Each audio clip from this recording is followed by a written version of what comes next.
Assalamu alaikum. I'm here to present my presentation topic, and the topic of my presentation is AAS, which is atomic absorption spectroscopy. First, we discuss what is spectroscopy.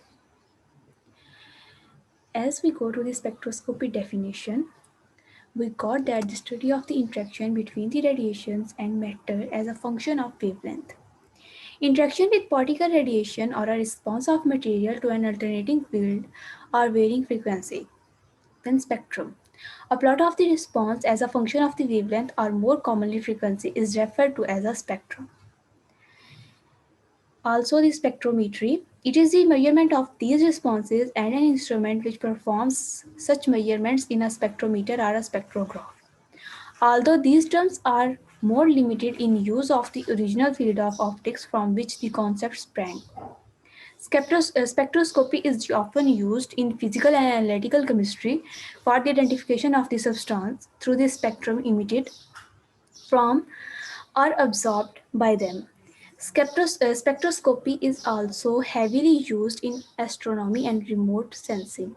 Most large telescopes have spectrometers which are used either to measure the chemical composition and physical properties of the astronomical objects, or to measure their velocities from the Doppler shift to their spectral lines. Then the classification of methods of spectroscopy, also the types of spectroscopy. The type of spectroscopy depends on the physical quantity measured. Normally, the quantity that is measured in an intensity, either of energy absorbed or produced.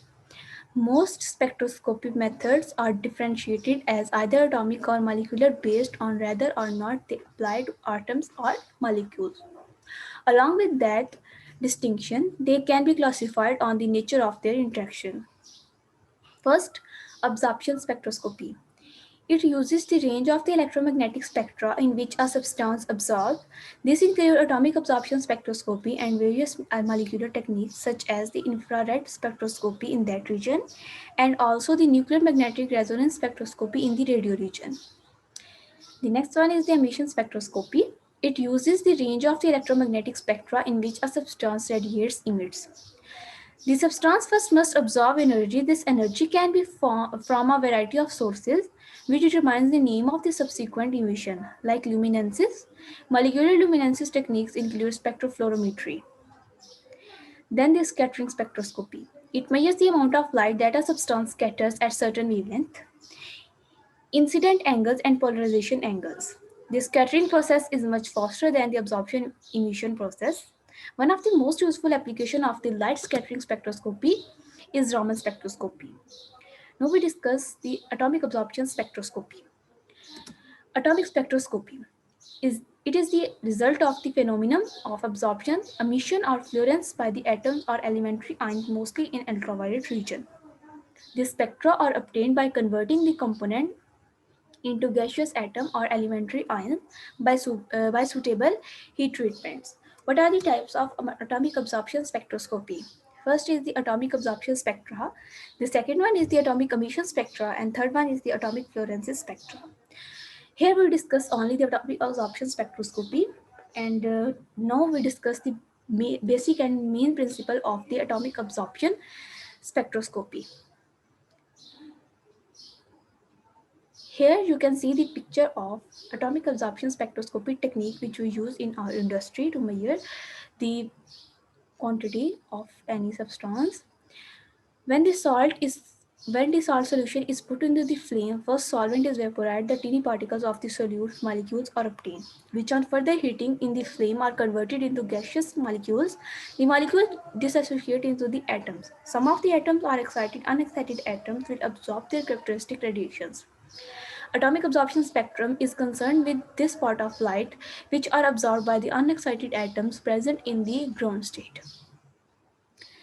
Then this absorption depends on the number of the unexcited atoms present and hence is independent of the flame temperature. It is possible if the course of radiations is made up of the same element which is going to be analyzed. For example, if the sample solution of NaCl is to be analyzed, source of radiations must be Na vapors. Here the journal brief overview of the atomic absorption spectroscopy process. The solvent is first evaporated, leaving fine divided solid particles. This solid particle move toward the flame where the gaseous atoms and ion are produced. Here you can see also the animated pictures of this process.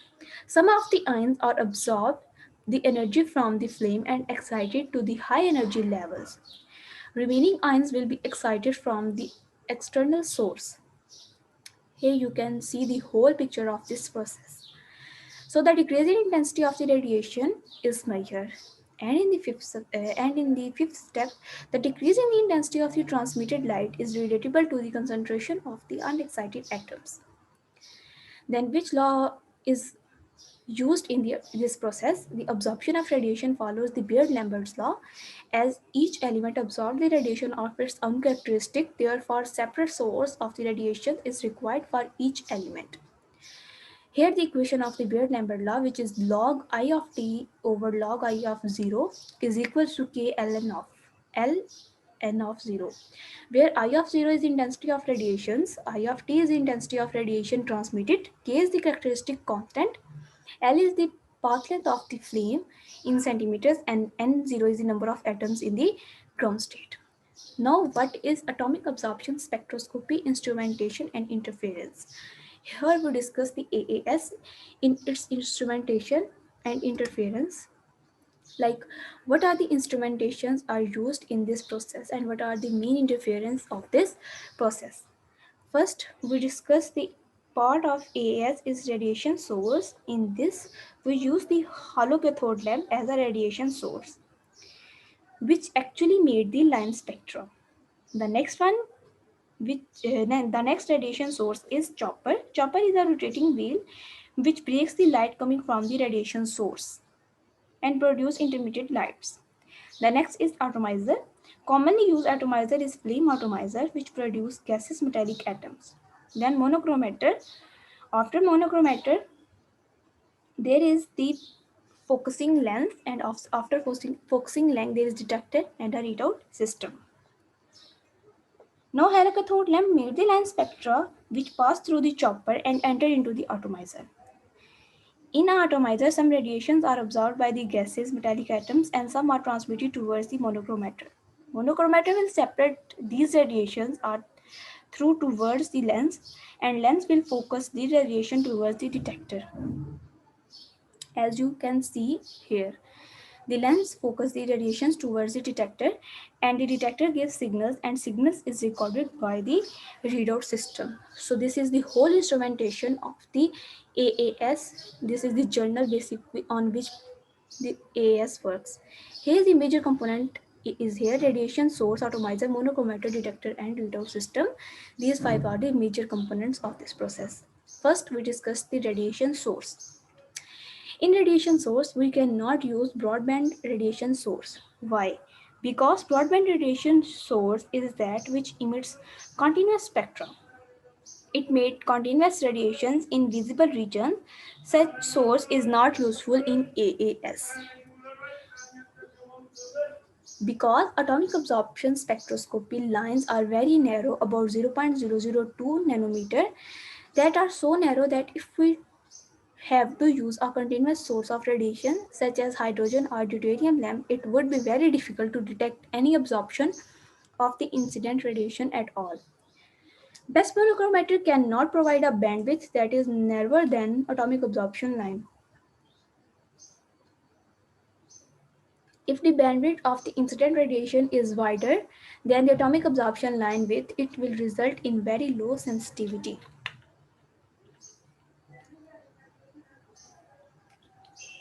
So therefore, radiation source with narrower bandwidth than that of atomic absorption line must be used. Here two types of radiation source, HCl and EDL. First we discuss HCl, which is hollow cathode lamp. Its concentration, it basically consists of a glass tube. Here you can see the picture of the glass tube. And the glass tube is containing a cup-shaped cathode. Here you can see the picture of this cup-shaped cathode made up of the same element which is under study. Here we suppose the understudy element is sodium, so this cup shaped cathode is made up of sodium. If the understudy element is magnesium, then this cup shaped cathode is made up of magnesium. So actually this cup shaped cathode is made up of which element is understudy. So this is also the main factor in this process. The cup is made up of the understudy element, otherwise our reading would otherwise we wouldn't get the readings. Then a tungsten wire is there in the glass tube which act as a anode. Here you can see the tungsten wire as an anode. The glass tube is filled with the inert gas like neon or argon at low temperature. Here you can see the glass tube is filled, and also here is I paste the picture of the industrial holocathode lamp. The next is the working of HCl. How HCl work? When a potential of 500 to 1000 voltage is applied between electrodes from power supply, the atoms of inert gas is ionized. You can also see all this process animated picture below. The positively charged ions are moving towards cathode. As you can see below, these fast moving ions will strike the surface of the cathode and remove metal atoms from the surface. This process is known as sputtering. This is a very important process in HCl. These metallic atoms will then collide with the high energy gas ion and get excited. These excited metal atoms will emit their characteristic radiation and return to the original state. You can see this process here below, how this all process is happen. Next we discuss the advantages and disadvantages of HCl. In advantages, it is emit light spectra. It is less expensive than the electrode less discharge lamp. Disadvantages is that for different elements, different cathode lamp is required. Due to the depletion of the analyte elements from cathode, the lifetime of the lamp is limited. Absorption of filler gas on the inner surface of the cathode may lead to the failure of the lamp. It is difficult to make stable HCl for volatile atoms such as arsenic, germanium, and antimony, etc. The next we discuss the electrode less discharge lamp, abbreviated as EDL. For volatile elements such as arsenic, antimony, cadmium, and radium, etc., EDL is developed. It consists of an evacuated quasar tube in which metal of interest is placed and inert gas like neon or argon is filled at low temperature. At below you can see the whole process animated picture. The tube is sealed and placed in a microwave discharge cavity. Here you can see how this whole process occurs. There is also the radio frequency coil are located and the opposite window is closed. When microwaves are passing through the tube, argon gas becomes a plasma and causes excitation of metal atoms, which leads to the emission of characteristic radiations.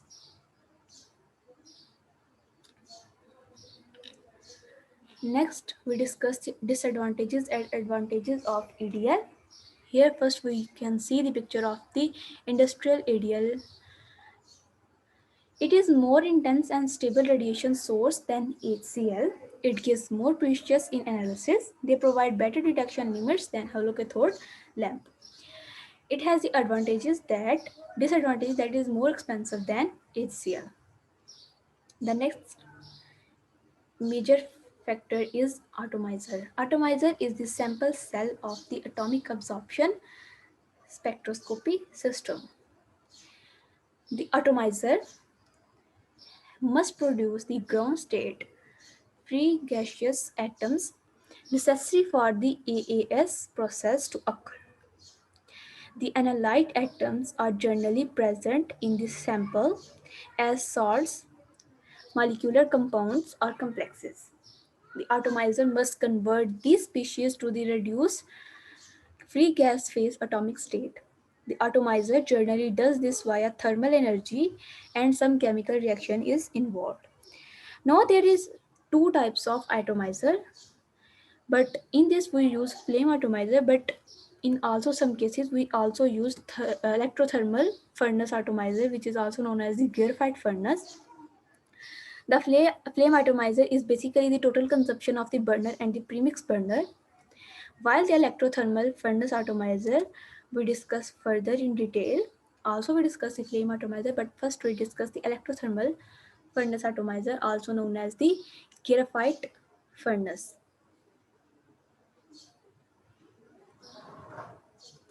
What is the graphite furnace? It consists of a cylindrical graphite tube approximately 1 to 3 centimeter in length and 3 to 8 millimeter in diameter. Here you can see the picture of the graphite tube. The graphite tube is placed in a sealed assembly which has optically transparent windows at each end. Here you can see the transparent windows at each end. A continuous stream of inert gas is passed through the furnace. From this furnace, a continuous inert gas is passed. A power supply is used to pass a current through the graphite tube, resulting in resistive heating.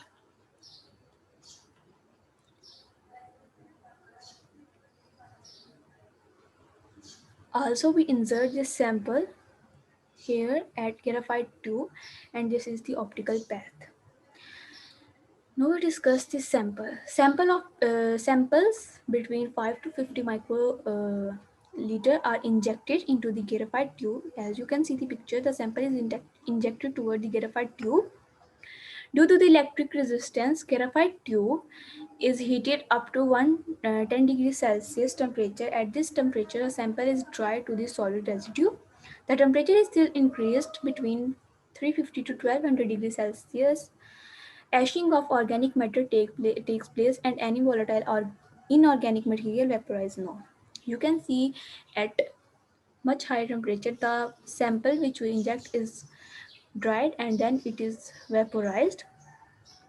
In the final stage of the sample is atomized by rapidly increasing the temperature to between 2000 to 300 degrees Celsius. So at this very high much temperature, the sample is at the end vaporized at final stage.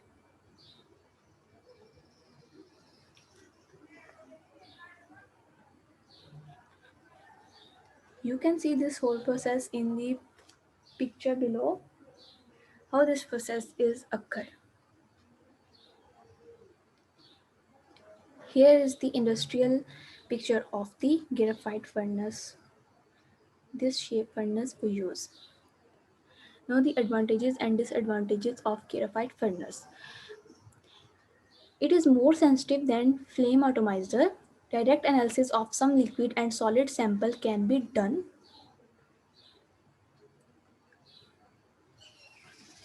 Low spectral interference. Very small amount of sample is required for analysis. It has disadvantages like difficult to control, low precious, and expensive. Then next is monochromator. Monochromator is required to separate the absorption line of interest from other spectral line emitted from the ACL and from other elements in the atomizer, which are also emitted their spectra. In monochromator, diffraction graded monochromator is must be used in AAS. The next is detector. A common detector for AAS is the PMT, but solid state single and the multi-channel detectors such as PDAs and CCDs are increasingly being used in AAS spectrometers.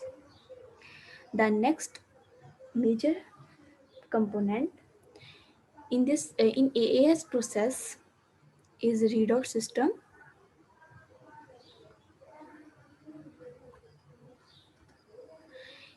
It record the signal given by the readout system is basically record the signal given by the detector. Then interference. Absorption of radiation by the analyte atoms in sample is either higher or lower than the equivalent standard, which is actual value is known as interference. Interference is simply the interference in results. In results, any type of interference affects the results. There are two type of interference, non-spectral and spectral. In non-spectral, there are chemical, ionization, and matrix interference. We discuss these three interference further one by one.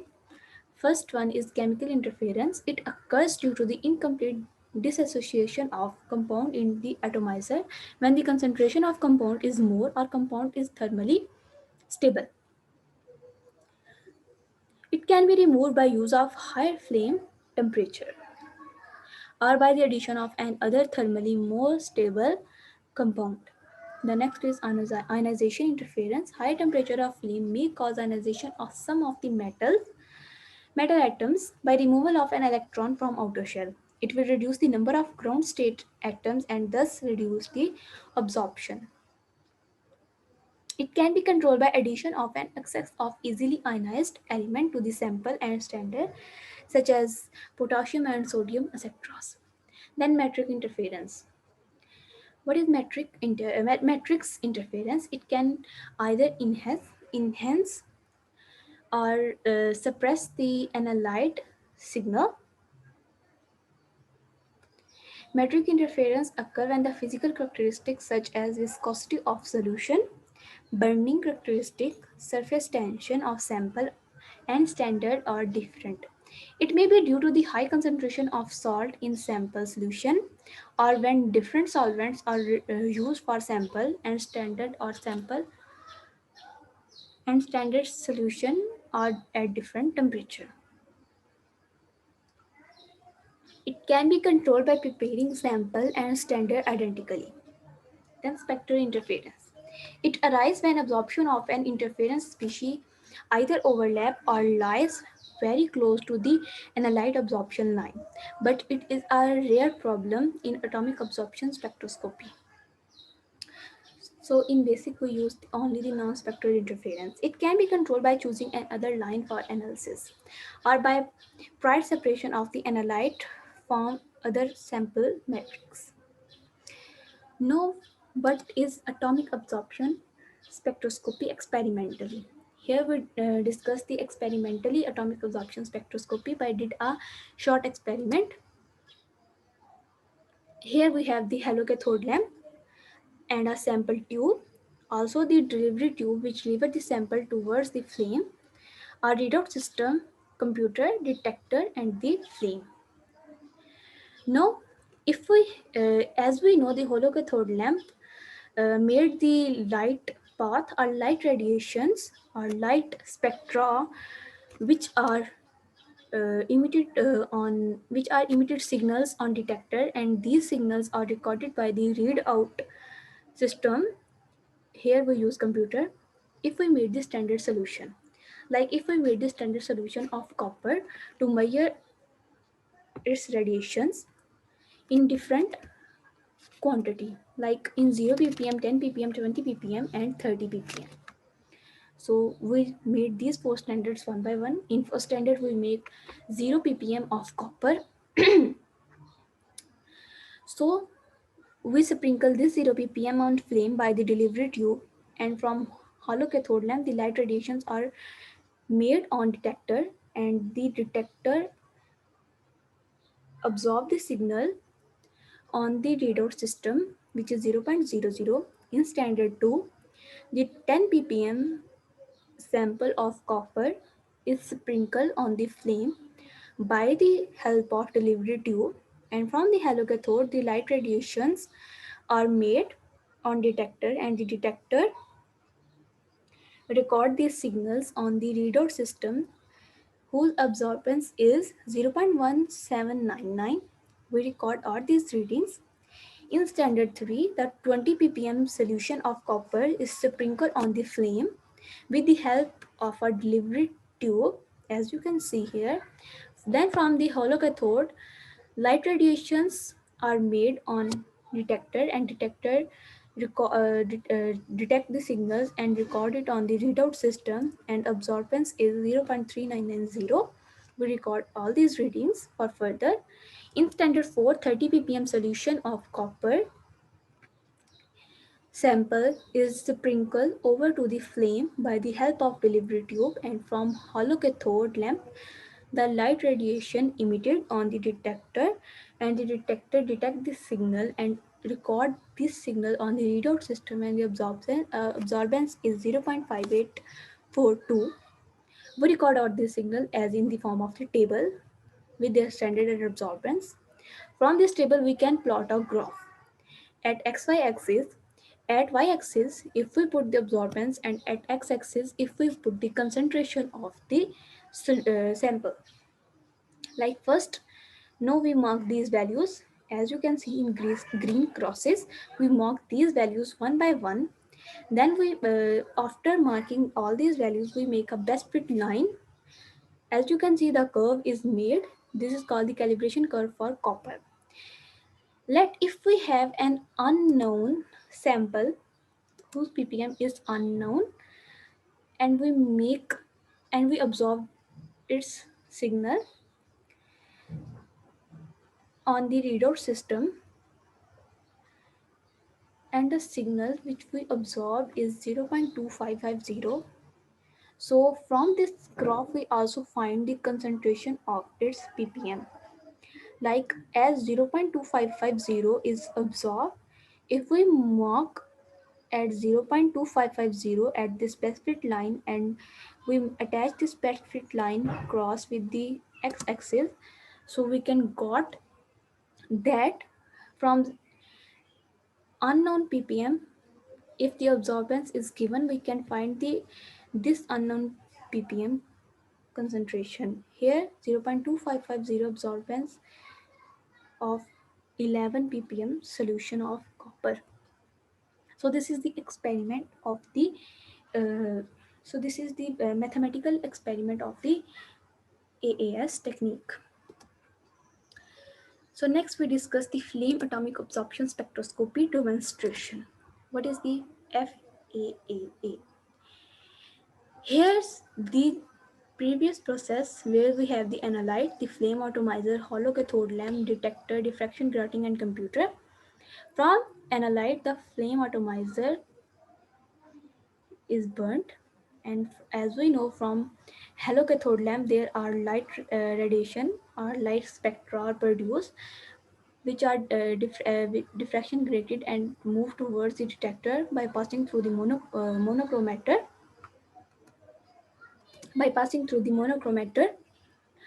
And from detector the signals, and from detector which gives signals, and these signals are recorded by the readout system. We use different readout system for different process. In general we only use the readout system which is computer. So the flame atomizer is the main which absorb some radiations, and some radiations are moved towards the detector for diffraction grated. So this is the whole process. Of the AAS, on which the AAS is work. So thank you so much. If you have any question regarding to this topic, you can ask me in comment section.